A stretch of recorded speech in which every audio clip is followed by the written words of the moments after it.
Kisah ini dibagikan oleh Kinanti di tahun 2018. Berawal dari kisah seram pertama di rumah kontrakan keluarga yang ada di Jawa. Rumah ini memang serem banget. Emang modelnya nggak kayak rumah zaman Belanda, tapi dari auranya aja udah beda. Serem-serem gak jelas gitu. Bahkan sinar matahari saat terik pun terhalang. Jadinya cahaya matahari yang masuk tidak kelihatan terang sama sekali. Rumah ini dibagi menjadi dua bagian. Bagian depan terdiri dari dua kamar, ruang tamu dan ruang TV. Sedangkan bagian belakang terdiri dari dua gudang yang disekat. Gue dulu tinggal di bagian depan rumah kontrakan ini. Selalu ada gagak yang mampir di atap rumah, terutama saat menjelang maghrib hingga lewat isya. Pada saat dukun desa meninggal, tiba-tiba ada gagak yang sangat besar dan bersuara sangat keras di atap rumah. Adik gue ini bisa melihat hal-hal yang tak kasat mata dan tiba-tiba rewel dan menangis terus hingga sampai jam 2 dini hari. For your information, adik gue yang satu ini memang bisa melihat makhluk tak kasat mata. Dia sering tiba-tiba ketawa dan tiba-tiba nangis ketakutan.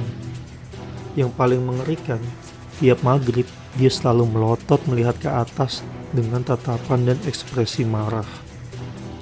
Di antara keluarga kami, nyokaplah yang paling sering diteror.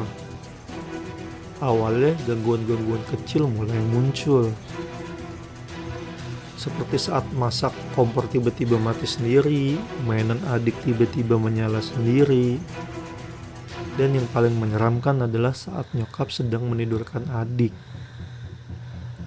Nyokap tiba-tiba melihat kaki, seolah-olah ada yang sedang berada di atas ranjang.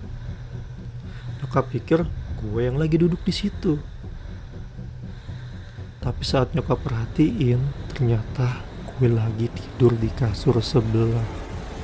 Teriaklah nyokap gue saking kagetnya saat melihat kembali ke arah posisi kaki berada sudah tidak ada dong.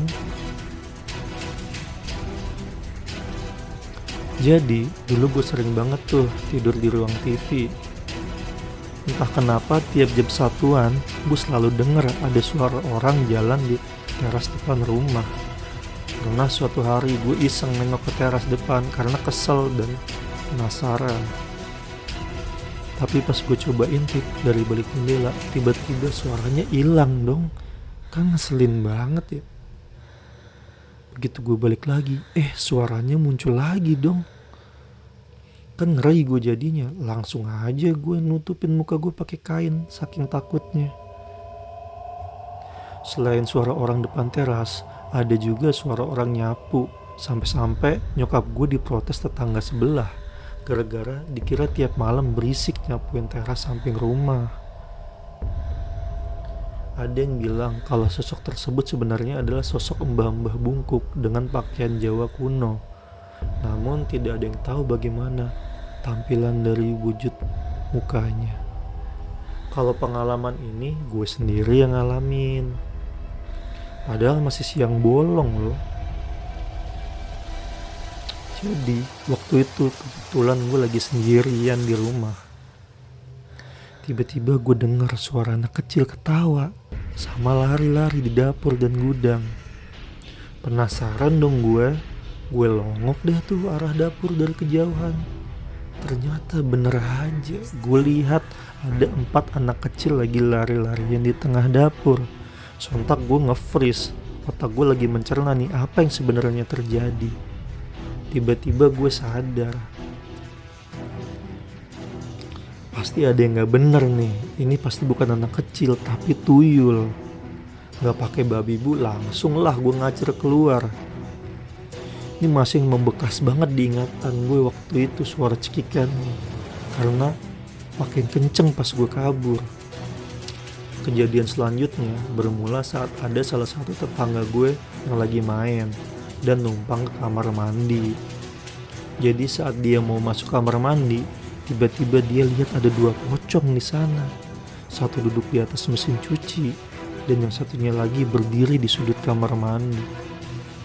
Matanya hitam, besar dan mukanya hancur berkerut. Saat itu juga dia langsung jatuh pingsan. Dan saat terbangun, dia bicara dengan sangat terbata-bata karena masih trauma dan shock atas kejadian tersebut. Tapi memang sih di kamar mandi tersebut sering terjadi hal-hal yang aneh. Mulai dari air menjadi keruh dan bau, air keran menyala atau mati sendiri, padahal kondisi tangki air dalam keadaan bersih dan penuh. Cerita ini adalah cerita terburuk dan terparah yang pernah dialami oleh nyokap gue.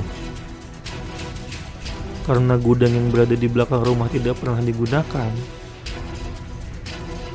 akhirnya nyokap memutuskan gudang tersebut digunakan untuk menjemur pakaian yang masih setengah kering saat hujan.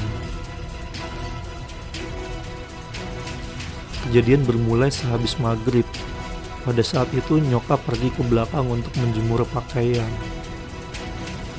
Tiba-tiba di sana nyokap melihat ada 2 orang tergantung di langit-langit gudang. Syok melihat kejadian tersebut, nyokap berteriaklah sekencang-kencangnya sehingga mengakibatkan tetangga berdatangan.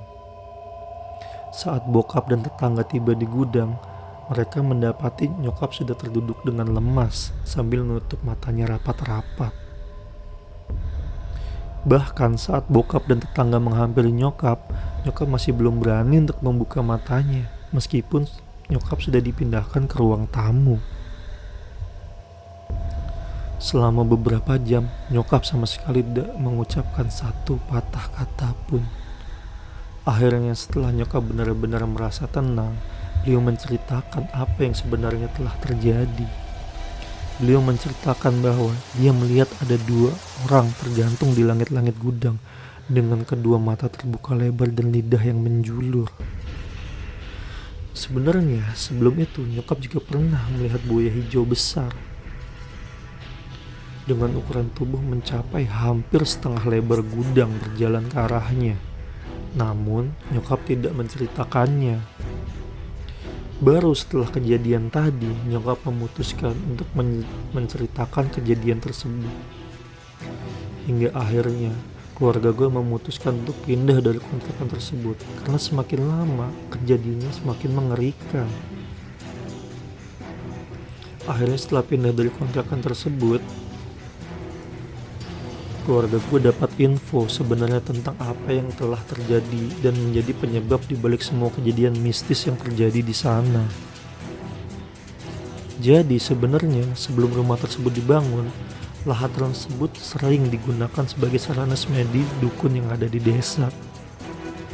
Bahkan dulu infonya di sana terdapat batu besar yang biasa digunakan oleh jin untuk sholat.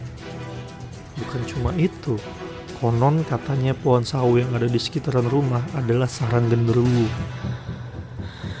Terkait penampakan orang yang tergantung di langit-langit gudang, diduga mereka adalah tumbal dari pesugihan. Karena rumornya banyak orang yang hilaf di sana dan akhirnya melakukan pesugihan di tempat tersebut. Bahkan infonya hingga saat kisah ini diposting oleh Kinanti, meskipun rumah tersebut sudah dibongkar dan dijadikan satu dengan rumah yang ada di sampingnya, area rumah kontrakan tersebut masih terkenal angker, serta masih sering muncul penampakan pocong, anak kecil, dan hantu-hantu lain.